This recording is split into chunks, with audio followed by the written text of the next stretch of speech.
I'm Kevin John. Hope you love high school football because the next 10 or so minutes are filled with it. Now, as with every Friday night football show, we kick this party off with our game of the week. Now, this is the game you guys voted for, and what can I say? Week after week, you guys never disappoint with your selections. So this week, you guys sent ABC 10's Matt George to Christian Brothers High School. Matt, take it away. Is homecoming here at Christian Brothers High School, and this year that name couldn't be any more true because the Falcons haven't played a game on this field for over a month. And tonight they take on the undefeated Rio Americano Raiders in our Pape Machinery Game of the Week. One thing I learned quickly before tonight's game even began, these teams don't like each other very much. A chippy night began with Rio Americano making their own big entrance on Christian Brothers' half of the field. The hostility seemed to fuel the flames of Raiders wide receiver Antonio Saucedo, who was a problem all night long. It started with this deep bomb from quarterback Keelan Gilbert, which Saucedo nearly took to the house, but just a few plays later, the senior found the end zone on the slant route. It took nearly the entire first half for the Falcons offense to get going, but on fourth down late in the second quarter, they come up clutch with a deep touchdown pass from quarterback Deacon Holden to wide receiver Isaiah Jordan. Rio Americano led 10-6 at the half. If you thought all the talent on the field tonight came from the football players, think again. That's Sabrina, who put on an incredible show during intermission to keep the homecoming festivities going. Her baton skills seemed to inspire the Falcons, who opened the second half with a huge run from Jordan to give Christian Brothers their first lead. That fired Jordan and the Falcons crowd up, but their lead didn't last long. The Raiders strike back with this deep connection between Ryder Trantham and Isaiah Langham. So the Raiders snatched the lead back, and they were done sharing. Later in the third quarter, guess who? Antonio Saucedo catches this ball over the middle and turns on the Jets like he's Sacramento Kings head coach Mike Brown right into the end zone. The senior star led his Rio Americano Raiders to a 7-0 start, defeating their rivals, Christian Brothers, 31-13. Thank you, Matt, and shout out to Sabrina. She was so amazing flipping that thing and doing all those amazing flips.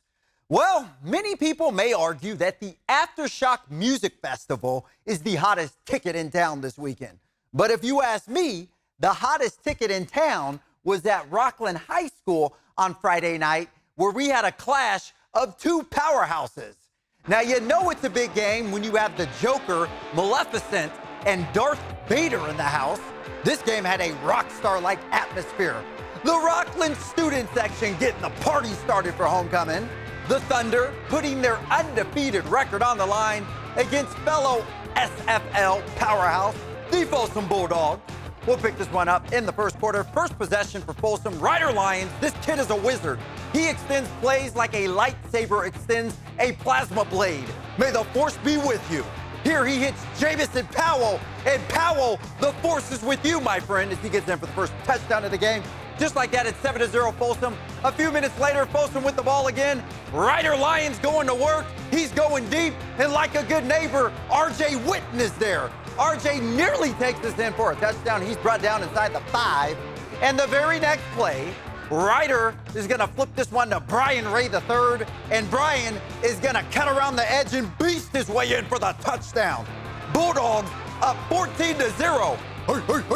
Hey. And how about that Folsom defense here in the second quarter? Rocklin ball, Rafi Marino. I'd like to introduce you to Lucas Hardiman. Sorry, our friend Lucas, not too hospitable because he makes plays. But give Rocklin credit. They take a licking and keep on sticking.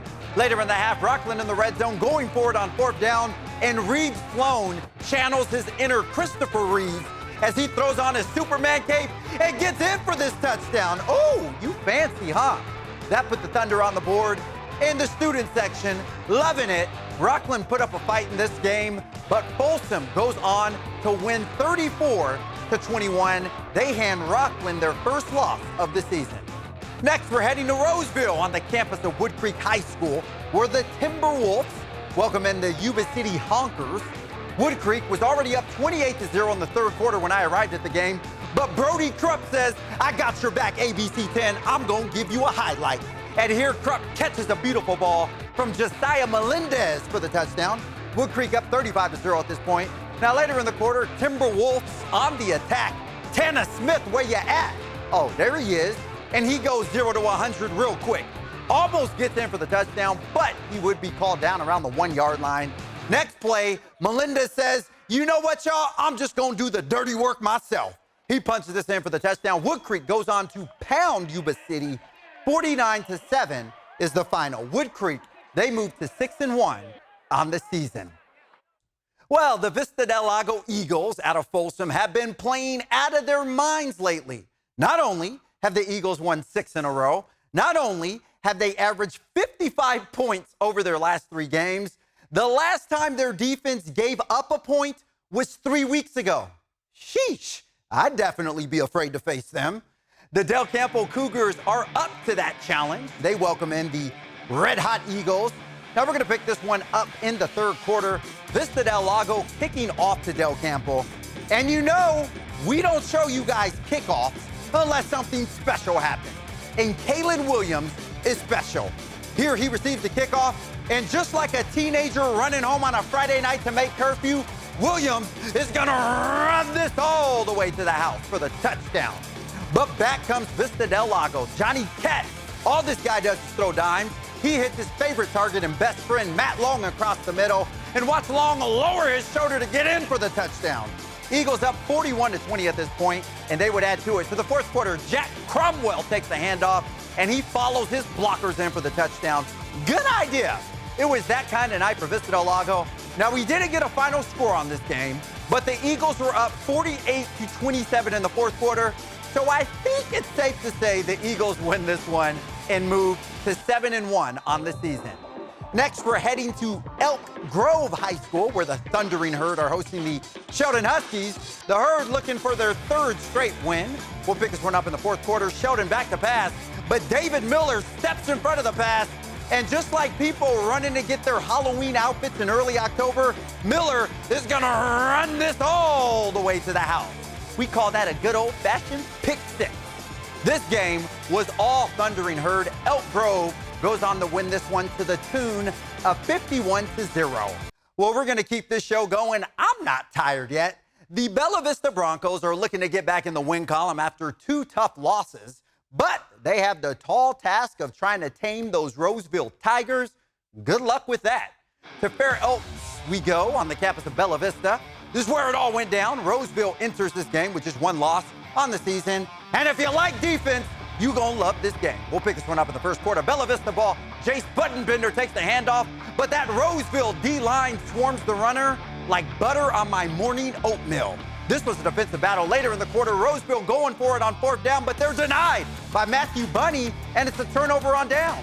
Now later in the quarter, Bella Vista completes the short pass, but Caden Padone says, not today, playa. He gets the great tackle there. This game was a pure defensive battle. No, really, look at the score. Roseville goes on to defeat Bella Vista 7-0. That's good old-fashioned defense. The Tigers, they move to 6-1 on this season. And over in Elk Grove, the Monterey Trail Mustangs hosting the McClatchy Lions. And if you're a McClatchy fan, oh, you may just want to look away from this. We'll pick this up in the 1st quarter. Mustangs ball. Vontrell Wafer takes the handoff. And just like horror fans running to see the new Saw movie in theaters, Vontrell is going to run that all the way back to the house. This game, all Mustangs. Monterey Trail goes on to blank McClatchy 62-0, the final. Now, if you would like your school to be nominated for our Game of the Week, head on over to abc10.com to cast your vote. Here are the nominees for next week. We have East Union at Manteca, Del Oro at Rocklin, Tokay at Lincoln and Stockton, St. Mary's, also of Stockton, at Tracy, and Ponderosa at West Park in Roseville. Now, vote now, vote often, tell a friend, tell your mom, tell grandma. Go to abc10.com and cast those votes. Well, guys, that is my time. You guys enjoy this beautiful weather out there.